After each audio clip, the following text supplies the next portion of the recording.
Obrigado, Sra. Presidente.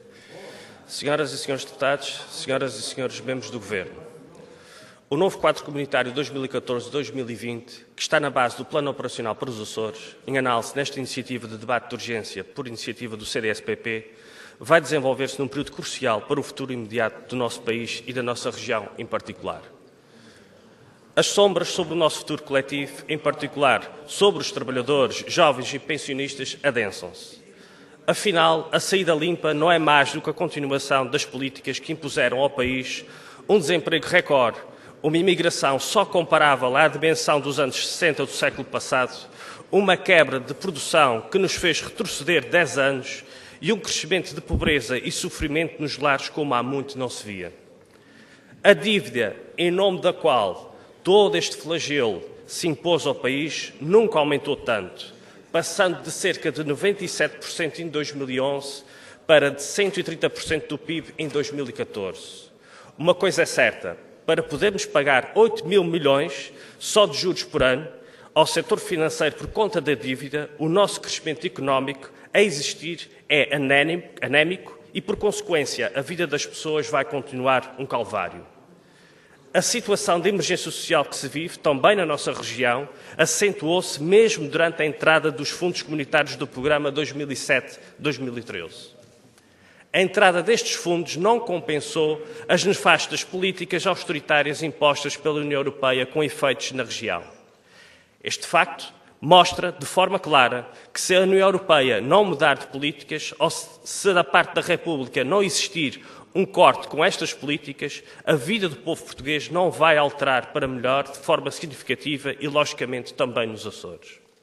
É também no quadro deste programa que novas preocupações se abatem sobre os Açores, como seja o fim anunciado para daqui a 7 meses das cotas leiteiras, sem que se vislumbrem no horizonte medidas sérias de compensação, apesar de toda a conversa em torno deste sério problema.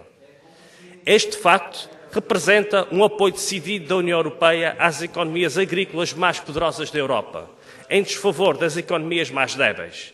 É neste setor o resultado de um liberalismo económico que só serve os grandes.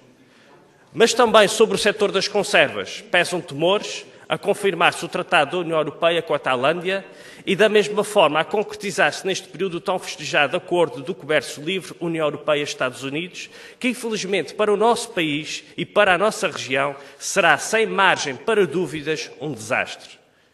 É, pois, num quadro de veras difícil que vamos concretizar o plano operacional dos fundos europeus. O plano apresentado pelo Governo já recebeu, em reunião com o Sr. Presidente do Governo, a análise do Bloco de Esquerda. Em suma, contém um conjunto de intenções e prioridades com que concordamos, faltam, no entanto, metas concretas e quantificáveis a curto e médio prazo. Tem incongruências e contradições e não aponta clara e corajosamente para um desenvolvimento diferenciado do que temos registado. Mantém uma linha de continuidade do paradigma económico que tem norteado a região, assente em baixos salários e produtos de pouco valor acrescentado. Preparar os Açores para o futuro exige, em nosso entender, iniciar desde já uma aposta decidida em 2 vetores estratégicos e endógenos da região. São eles o mar e a situação geoestratégica dos Açores. No mar, avançar desde já para a criação do Centro Público de Investigação Internacional, Alterações Climáticas e Vulcanologia é para nós uma alavanca fundamental para o futuro dos Açores, a ser um entrave decisivo para o esbulho que já hoje se registra, mas tudo indica que a prazo, a concretizar-se a exploração dos fundos marítimos e das chaminés vulcânicas, entre outras coisas, será muito pior. Ao mesmo tempo, este projeto é também, em nosso entender, a via certa para defender não só a continuidade da nossa universidade, mas para lhe dar outra pujança. A nossa posição geoestratégica não tem de estar condenada a servir a guerra, quando deve servir a economia, como temos definido e defendido sistematicamente. Alavancar a nossa economia para novos paradigmas a partir das novas potencialidades significava avançar para estes 2 projetos que são por si indutores de inovação e desenvolvimento para a região e a atração de mão de obra especializada. Mas no plano vemos mais do mesmo e nada de projetos que abram o futuro. Logo, perdem-se oportunidades. Evidentemente que apoiamos a modernização das empresas. O que falta saber é como se atraem empresas de maior gabarito tecnológico se não temos cá as alavancas para as atrair, em consonância com as nossas propostas, como as nossas propostas encartam. Não achamos que os Açores têm de estar condenados à nossa economia pequenina. O papel do Estado é abrir novos caminhos e não limitar-se a gerir o que ainda existe. Mas neste plano há ainda uma clamorosa omissão. Em campanha eleitoral, o Partido Socialista assumiu que planos sérios e fortes de reabilitação urbana são uma forma de combate ao desemprego em todas as ilhas. Tal desidrato só seria possível com o novo quadro comunitário de apoio. Pois bem, o Governo não cumpriu a sua promessa. Afinal, o combate ao desemprego é retórica e não a ação. O plano apresentado pelo Governo é microscópico no que se refere a esta questão, pois para 6 a 7 anos só está consignada uma verba direta de 6,5 milhões de euros. Não é sério nem aceitável esta falta de palavra do Governo Regional. O Governo enche o seu discurso de necessidades de modernização, inovação e desenvolvimento. No entanto, o investimento da região em inovação e desenvolvimento é de 0,4% do PIB, muito abaixo do continente, que é de 1,52%, e ainda mais abaixo da meta europeia, que aponta para 2,7% a 3% do PIB anual. Com as metas alocadas neste plano no eixo 1, ficaremos muito abaixo destas metas. Aliás, a política anunciada sobre as bolsas de investigação são mau augúrio deste domínio.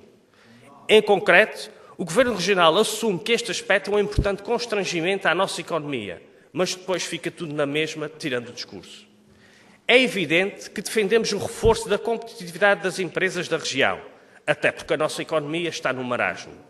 Mas é para continuar a carregar dinheiro para empresas como a Cofaco, onde o apoio público é notório e bastante anunciado, mas onde centenas de trabalhadoras continuam anos a fio a receber na base do salário mínimo, sem promoções nem aumentos.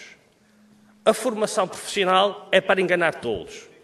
Tudo para continuar a política de enterrar dinheiro em empresas cujo único fator de competitividade constante e visível é a depressão salarial. No ambiente e eficiência de recursos, mais uma vez, as intenções vão no sentido certo. Mas como é isto compaginável com um gasto de cerca de 90 milhões de euros em fundos comunitários para construir 2 incineradoras, em São Miguel e na Terceira? Como se compreende esta incoerência? No ponto 4, baixo teor de carbono, estamos de acordo, mas temos dúvidas.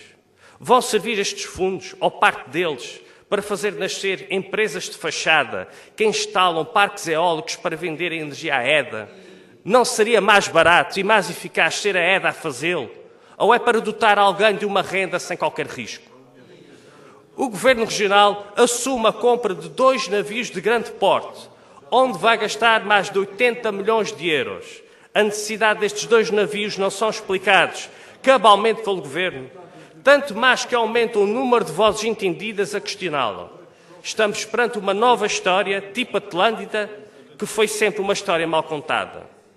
40 milhões não seria uma verba interessante para arrancar com o Centro de Investigação do Mar? Vislumbram-se apoios massivos para as empresas privadas de transporte terrestre, mas, por paradoxal que pareça, este setor não está englobado no Plano Integrado de Transportes. Só assim se poderá explicar o porquê de uma pessoa que mora nos Pescoços e trabalha em Angra, que ganha o salário mínimo, gaste por mês o correspondente a 10% do seu salário em autocarro. Continuamos no mesmo. Uns recebem, outros pagam e quem paga é sempre o mesmo. O sistema de ensino dual é novidade do Nuno Crato, que o Governo dos Açores perfila. O ceticismo do Bloco de Esquerda sobre esta novidade é por demais evidente. Tanto mais que o histórico de situações parecidas no nosso país, é verdade com honrosas exceções, se traduziu na utilização de mão de obra escrava que esconde o abandono escolar e o desemprego. Por tudo isto, pelo enquadramento negativo exterior à região, pela falta de coragem de abrir novos caminhos por parte do Partido Socialista, pelas incongruências do próprio plano, pensamos que estamos perante o anúncio de novas possibilidades perdidas que não ajudam a retirar a região deste marasmo económico. Obrigado, Sr.